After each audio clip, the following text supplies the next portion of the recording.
Salut, ça va? Dans la vidéo d'aujourd'hui, on va apporter quelques précisions, quelques ajustements, quelques rectifications, quelques corrections, appelle ça comme tu veux, à propos de ce qui a été dit, notamment dans les 2 dernières vidéos, les plus récentes, à savoir, décryptage 11 Max Vehram et partage avec Max Vehram. Voilà. Alors des choses très importantes donc, qui vont être dites aujourd'hui. Et c'est maintenant. Dr. Jones.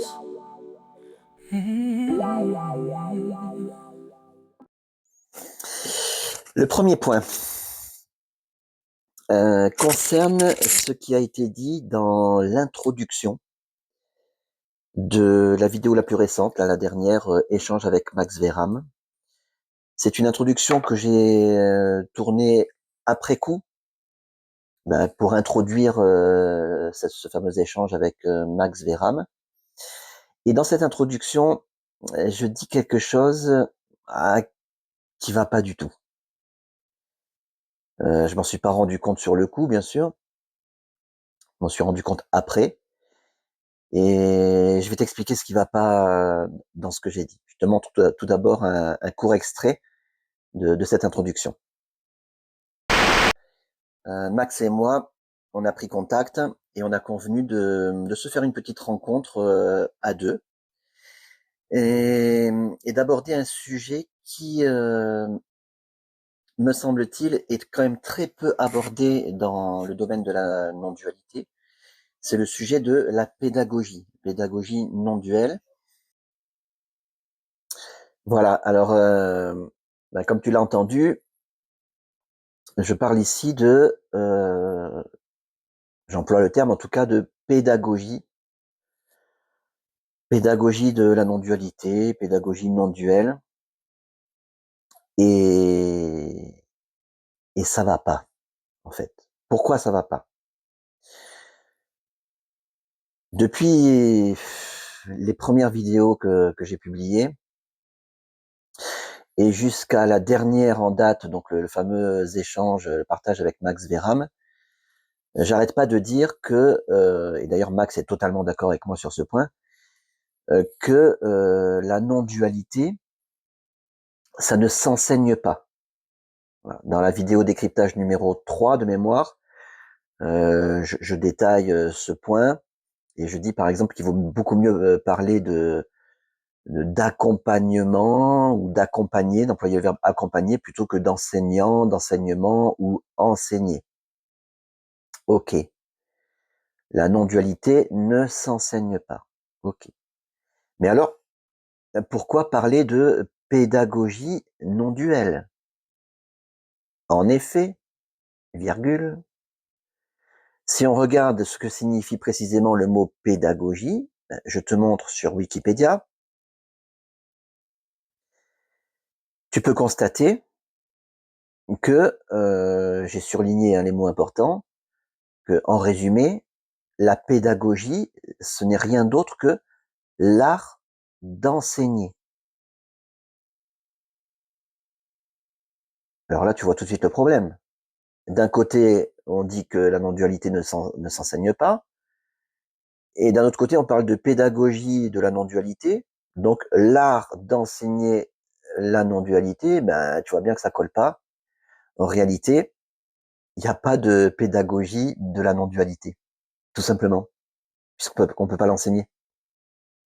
L'expression pédagogie non-duelle, c'est ce qu'on appelle un oxymore, c'est-à-dire une contradiction intrinsèque. Il n'y a pas de pédagogie non-duelle. Voilà, ça méritait d'être précisé. Euh, du coup, il y a peut-être une question qui parvient à ton esprit, c'est de dire, puisqu'on peut pas enseigner la non-dualité, pourquoi t'en parles? Pourquoi faire des vidéos qui en parlent? La question est légitime. À la question pourquoi, j'ai l'habitude de répondre toujours la même chose, c'est-à-dire pour une infinité de raisons et donc pour aucune raison particulière. Mais parmi cette infinité de raisons, il y en a quand même une et même deux qui sont peut-être plus évidentes.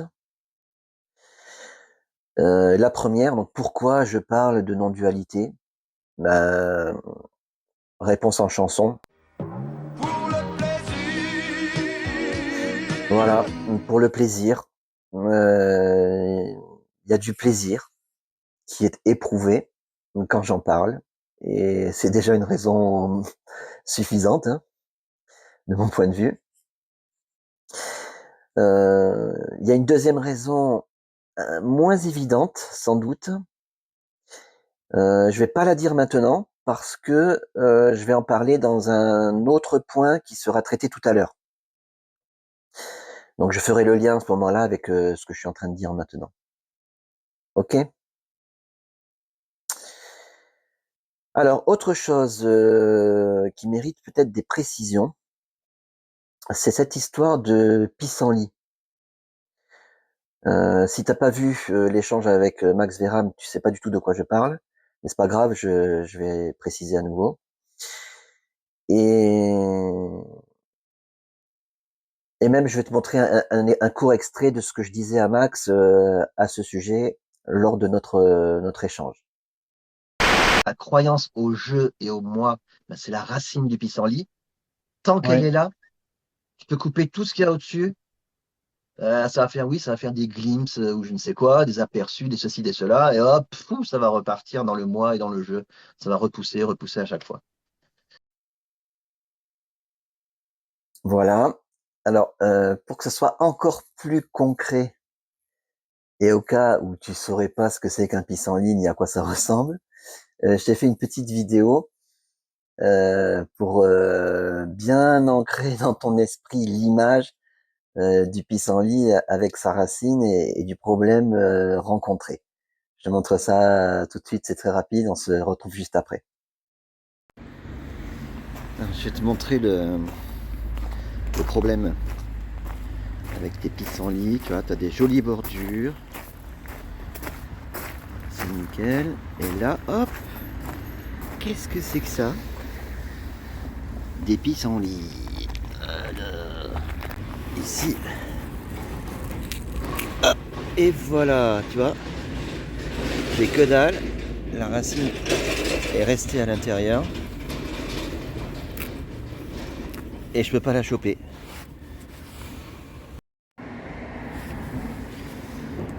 Un autre exemple. Voilà, les pissenlits, ça se met là, il y a le moins d'interstices, y compris dans le bitume. Ça, c'est une fougère. Là, fougère. Bon, c'est pas facile à choper non plus pour la racine. Mais alors, le pissenlit, c'est mort d'avance. On va essayer, hein. Déjà, pour choper toutes les feuilles en même temps, c'est une galère. Bon, je les ai. Tire. Et voilà. J'ai que les feuilles. Impossible d'avoir la racine. C'est mort. Voilà. Et ça va repousser. Dans 3 jours, ce sera la même chose. Voilà. Le moi imaginaire reste à l'intérieur et ça repousse. Voilà, maintenant tu as bien l'image dans la tête. Bon, je pense que tu as compris l'idée, hein, c'est ce que je disais à Max. La racine représente en fait l'illusion du moi et du je, J-E. Et donc du tu, du lui, du nous, du vous, etc. Qui sont totalement illusoires, imaginaires. J'aime bien les deux termes, c'est pas exactement la même chose, mais j'apporterai peut-être des précisions en temps utile sur la différence entre les deux. Ok, c'est la racine. Euh, J'en parle dès la première vidéo que j'ai tournée sur ma chaîne, début janvier 2025, si tu l'as vu, tu as ton souvenir, la question posée c'était l'éveil spirituel, dans ce sens-là, l'éveil spirituel définitif, point d'interrogation. Et j'évoquais le cas de Jeff Foster notamment. Et dans cette vidéo, de mémoire, je parlais de ce que je qualifiais de piège subtil, qui consiste à, pour le chercheur d'éveil, hein, ou quand l'éveil se produit, au départ, à changer d'identité. Je crois que c'est comme ça que j'en avais parlé, d'un changement d'identité. Je m'explique. C'est ce que je disais d'ailleurs dans la vidéo. Ce changement d'identité consiste à passer de je suis la personne que j'ai toujours cru être, qui est née un jour, qui va mourir un jour, qui a tel âge, qui a telle taille, homme, femme, etc. Je suis cette personne, donc c'est de passer de je suis cette personne à je suis, et là on rajoute ce qu'on veut derrière, je suis la conscience, je suis la présence, je suis ma véritable nature, je suis la source, je suis Dieu, je suis cela avec un C majuscule, etc. Et c'est ça que j'appelle un changement d'identité. Et quelque part, tout le problème est là. Euh, je suis la personne, on a bien compris que non. Et du coup, on remplace la personne par autre chose, quelque chose d'un peu fantasmé, je dirais, qu'on ne sait pas trop définir, on peut pas en parler avec des mots, etc. Mais c'est toujours je suis et quelque chose derrière. La non-dualité dite traditionnelle, donc l'Advaita Vedanta, le Neo-Advaita, l'Advaita 2.0 et tout ce que tu veux, consiste la plupart du temps, comme je viens de l'expliquer, à remplacer la personne, imaginaire bien sûr, à remplacer la personne par autre chose. C'est-à-dire que on a je suis et on remplace ce qu'il y a derrière le verbe être. On s'attaque, entre guillemets, on s'attaque à ce qu'on avait à la base derrière ce verbe être, c'est-à-dire la personne, on l'enlève et on met autre chose à la place. La différence avec la non-dualité qu'on appelle radicale, c'est que dans la non-dualité radicale, on pointe du doigt non pas ce qu'il y a après le verbe être, mais ce qu'il y a avant, à savoir le je. Je suis quelque chose. Voilà. Quelque part, ce qu'il y a après le verbe être, ça n'a pas tellement d'importance. Mais par contre, ce qu'il y a avant, le fameux je, c'est ça qui est la racine, la fameuse racine du problème. Voilà. J'avais expliqué dans une autre vidéo, je crois que c'était décryptage Marc Marcisvert, que ce je, c'est le fameux ego. C'est en grec comme en latin, en grec ego eimi, je suis, en latin ego sum, je suis, je, ego, ego, ego. Et c'est ça la racine de l'illusion, la racine de la séparation, je le dis dans mes chansons, la racine de la souffrance, la racine de la dépendance, c'est ce fameux je. Et tant qu'il est là, comme pour le pissenlit, ça repousse. Alors bien sûr, on peut couper ou arracher les feuilles du pissenlit. Du coup, on n'a plus exactement la même plante, hein, voilà. Et c'est un peu comme lorsque le chercheur d'éveil euh, entreprend certaines actions, comme je sais pas, regarder des tonnes de vidéos de satsang, se déplacer physiquement pour se rendre à des satsangs, à des retraites, je sais pas, partir en Inde dans un ashram, consommer des psychédéliques. Voilà, tout ça, c'est comme couper les feuilles du pissenlit. Donc oui, ça apporte un changement. Hein. Le chercheur va dire ah ça m'a fait du bien, j'ai ressenti quelque chose, je ressens encore quelque chose suite à cette retraite ou ceci cela. Et puis c'est temporaire et hop, ça repousse. Le moi illusoire étant toujours là, la racine étant toujours là, ça repousse et ça repousse très vite, comme le pissenlit. Ça repousse, ça repousse, ça repousse. Alors que la non-dualité radicale, ben, ça s'attaque, entre guillemets, à la racine même, à savoir le je. Voilà, le je, le moi qui sont illusoires et imaginaires.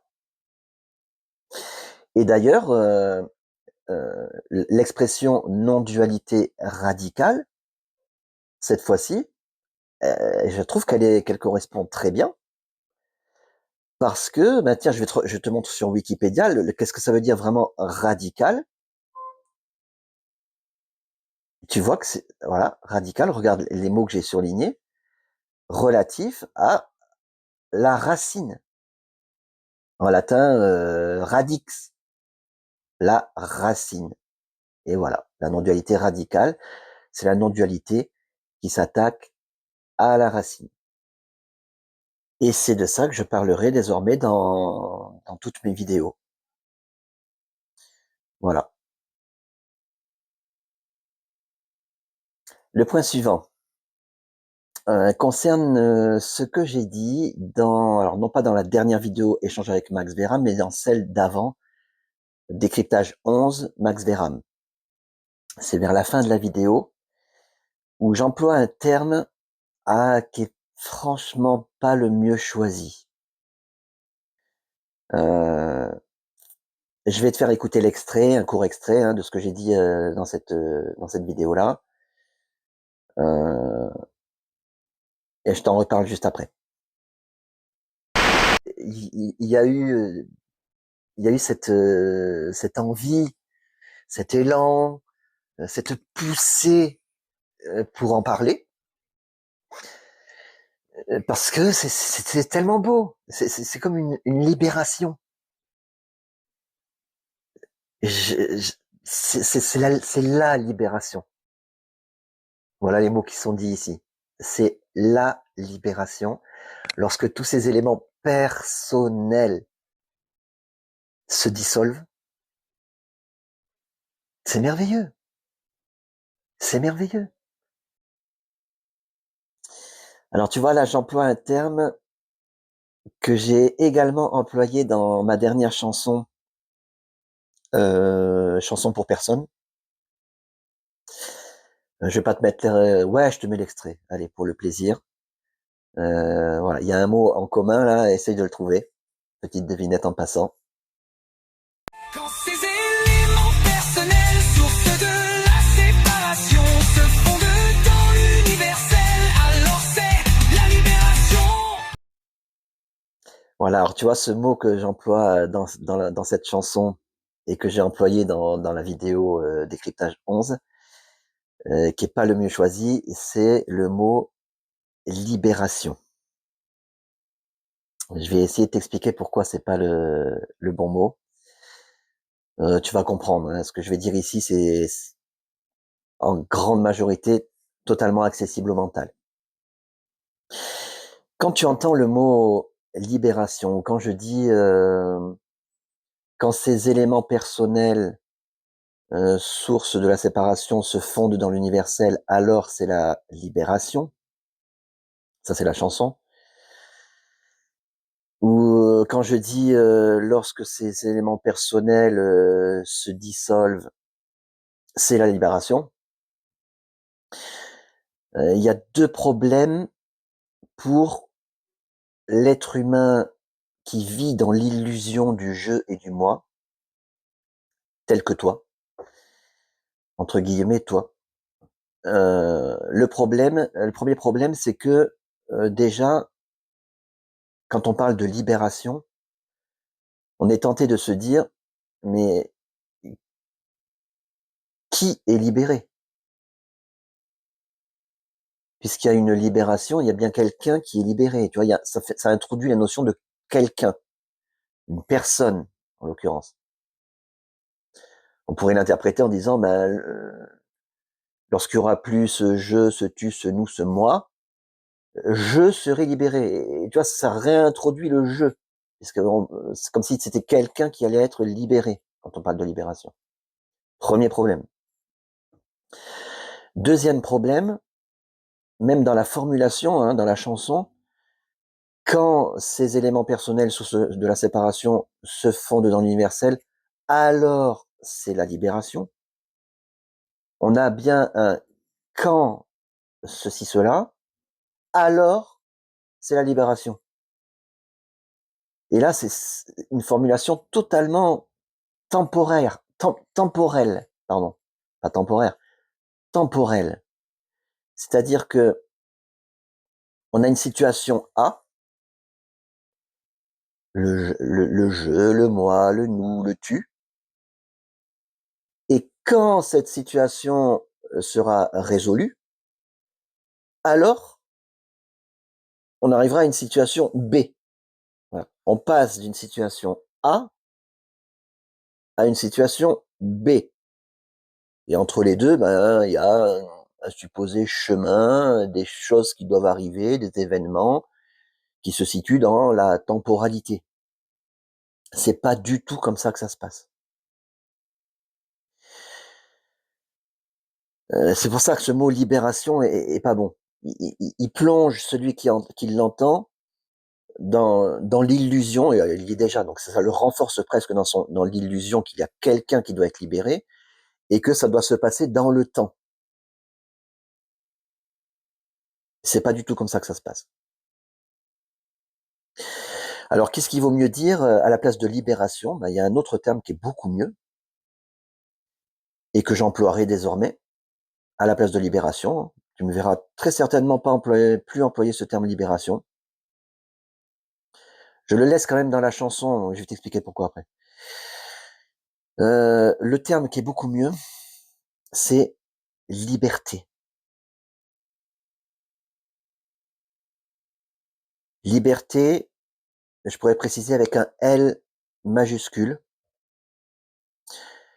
parce que c'est pas la liberté telle qu'elle est conçue dans l'esprit d'un être humain qui vit dans l'illusion du moi et du je.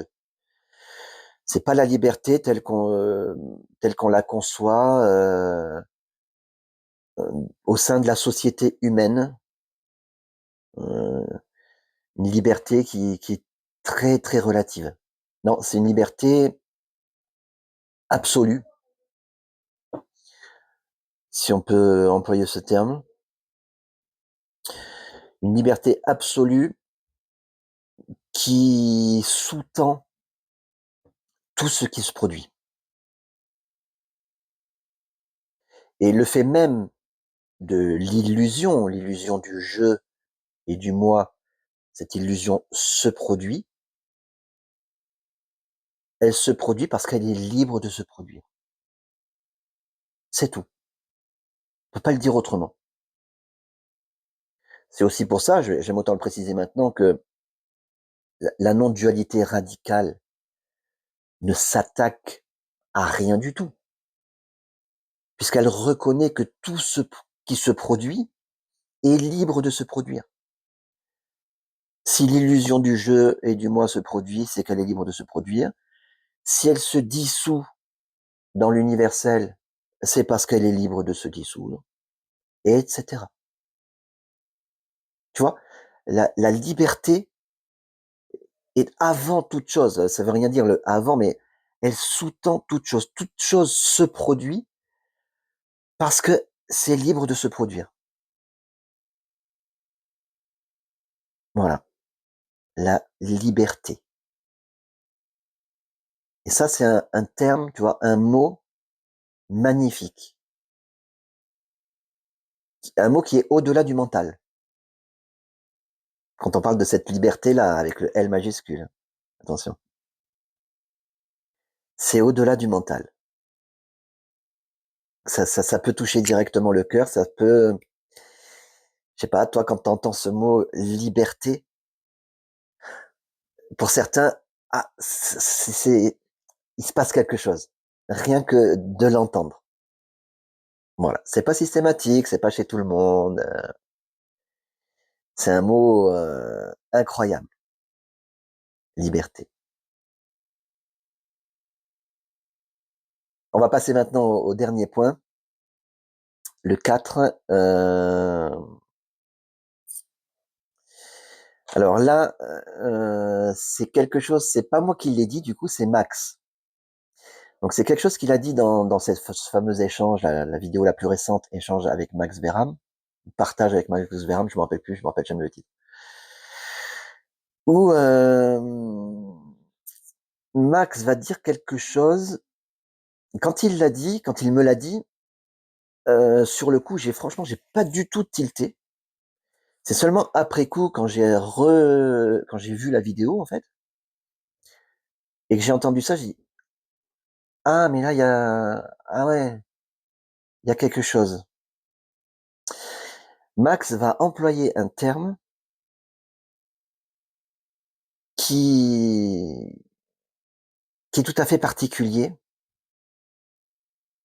Je vais te faire écouter ce qu'il a dit et je t'en reparle juste après. C'est pas une croyance mentale, enfin, ça inclut une partie mentale, tu me suis, mais c'est vraiment, je te parle vraiment de quelque chose qui est porté, d'une énergie, si tu veux, ou j'arrive pas à mettre d'émotion, en fait. Alors le mot qui m'intéresse ici et que Max a employé, c'est le terme énergie. Et pour tout te dire, c'est pas un mot qui m'enchante. Je vais te dire pourquoi. C'est lié au conditionnement du personnage. Quand j'entends énergie, j'ai tendance à penser à l'énergie au sens scientifique du terme. Et l'énergie au sens scientifique du terme, c'est quelque chose de totalement mesurable, ça se calcule, voilà, E égale mc carré. Donc la masse multipliée par la vitesse au carré égale l'énergie. Voilà, c'est mathématique, l'énergie. Et c'est pas du tout de cette énergie-là qu'on parle, évidemment. Donc je suis obligé de faire abstraction de ce côté scientifique du terme. D'autre part, énergie, alors c'est un terme qui est employé à tort et à travers dans les milieux New Age. Exaspération. Ou encore, quand on parle par exemple de soins énergétiques. Voilà, énergie énergétique. Qu'est-ce que c'est que cette énergie-là dans les soins énergétiques? Ben, on ne sait pas trop, ça se mesure pas, ça se calcule pas. Donc ça a un côté un peu magique. Et là encore, c'est pas du tout de ça qu'on parle. Voilà. Donc c'est un peu le problème du mot énergie. On va l'employer avec un sens bien précis à l'esprit, mais ceux qui vont l'entendre, eux, ils vont l'entendre à leur manière. Ça, c'est très embêtant. Mais bon, pour l'instant, j'ai beau chercher, j'ai pas trouvé de meilleur terme. Alors, il y a un terme que j'aime bien aussi. Quand on parle tu vois, quand on parle de ce qui est au-delà du mental, ou de ce qui n'est pas mental, on le dit souvent, enfin, moi je le dis souvent, j'invite l'interlocuteur à ne pas comprendre ce que je dis, surtout ne pas croire, hein. Ne pas comprendre, je le dis dans la chanson, ne pas comprendre et ne pas croire, ne pas se raconter d'histoire. Pourquoi ne pas comprendre? Parce que quand on comprend quelque chose, le problème c'est que pareil, on le met dans une case, et après quand on l'entend, ah c'est bon, ça j'ai déjà compris. Le mental veut toujours essayer de comprendre des nouvelles choses.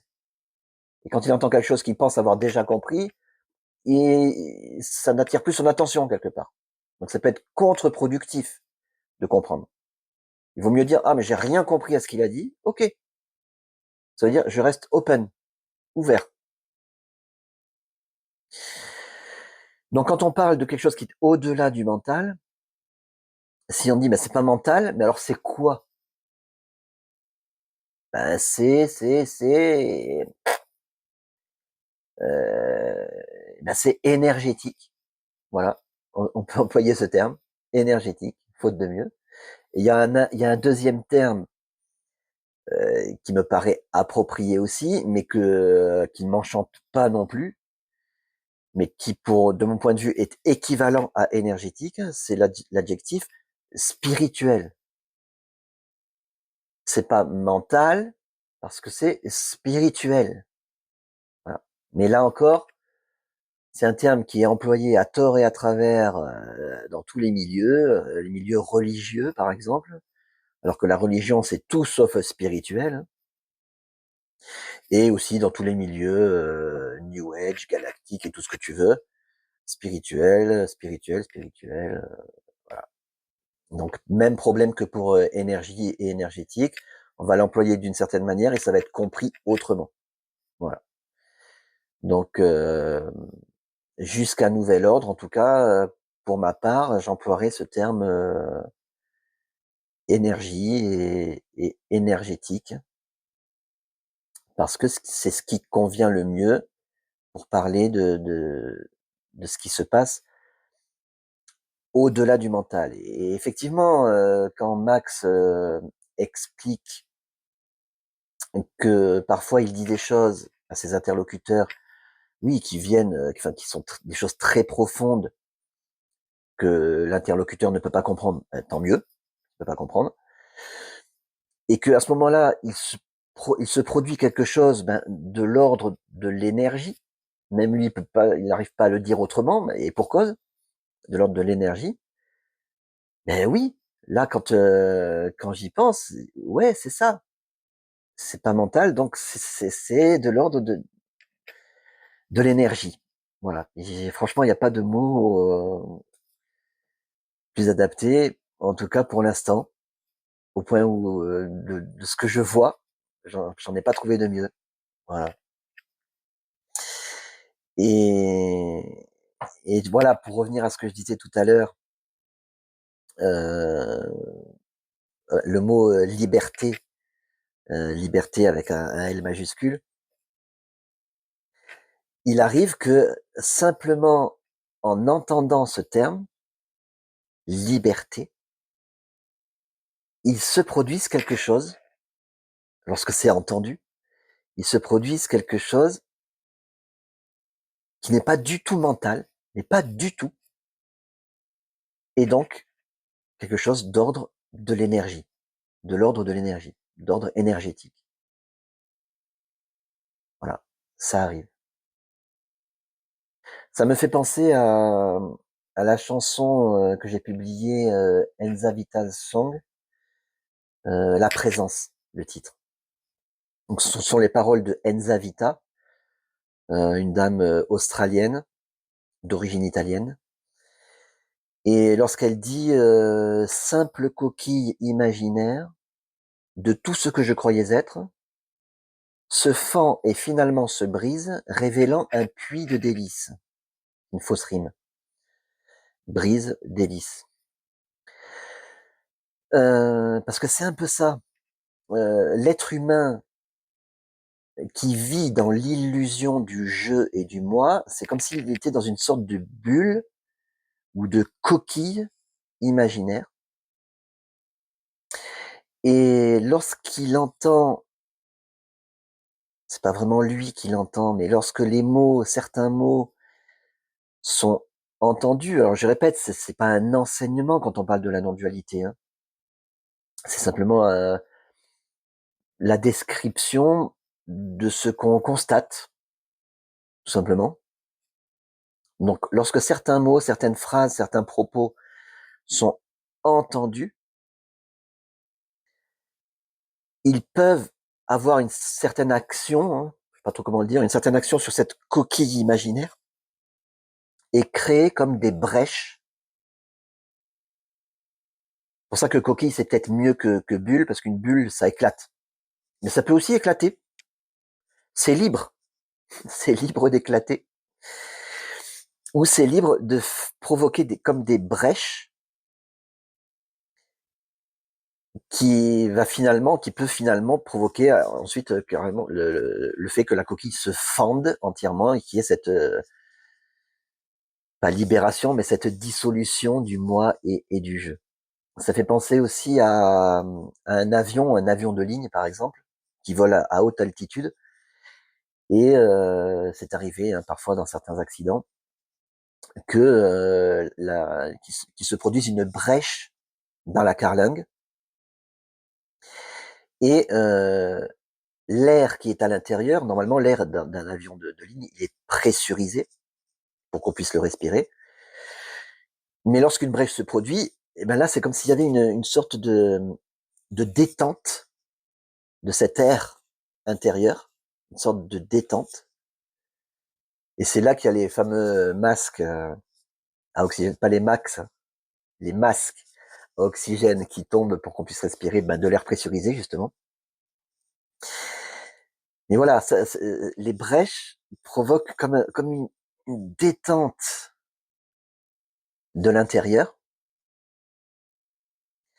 qui est là aussi c'est d'ordre énergétique, hein, on peut pas le dire autrement. Voilà. C'est pour ça que je parle des éléments personnels qui se dissolvent ou qui se fondent dans l'universel. Ça s'échappe. Voilà. L'illusion se met à disparaître, à s'évanouir. C'est ça l'éveil. C'est pas plus compliqué que ça. C'est pas la peine d'écrire des bouquins, des milliers de bouquins là-dessus. C'est d'une simplicité incroyable. Voilà. Bah écoute, j'en arrive à la fin de cette vidéo. Je te résume brièvement les points qui ont été examinés, précisés, corrigés. On a parlé de la pédagogie non duelle, bah, qui n'est pas possible, hein, c'est une contradiction, hein, il n'y a pas de pédagogie non duelle, ça n'existe pas. Voilà, il peut simplement y avoir une description, voilà, avec des mots, donc très imparfaite de toute façon. Euh, Ah oui, ça répond aussi à la question pourquoi on en parle quand même si on ne peut pas l'enseigner. Ben, la première raison, je te l'ai donnée, je te la remets. Voilà. Et la deuxième raison, c'est que ben voilà, les mots qui sont prononcés peuvent avoir un effet d'ordre énergétique. Voilà. Deuxième point, c'était le pissenlit, donc euh, la racine du pissenlit, donc dualité radicale, du latin radix, racine. On s'attaque à la racine, enfin, on la pointe du doigt. Et la racine, c'est l'illusion du je et du moi, qui se trouve avant le verbe être. Voilà. Qu'est-ce qu'on a dit aussi? Oui, le mot libération n'est pas du tout adapté. Il prête à confusion. Voilà. Il vaut beaucoup mieux le mot liberté. L majuscule. Et enfin, ce qui se produit quand on parle de non-dualité, ou lorsque l'éveil se produit, est d'ordre énergétique. C'est pas du tout mental. Bon, ça on l'avait déjà dit, on le répète encore une fois. Voilà. Donc même si le je et le te n'existent pas, ben, je te remercie pour ton attention et je te dis à très bientôt.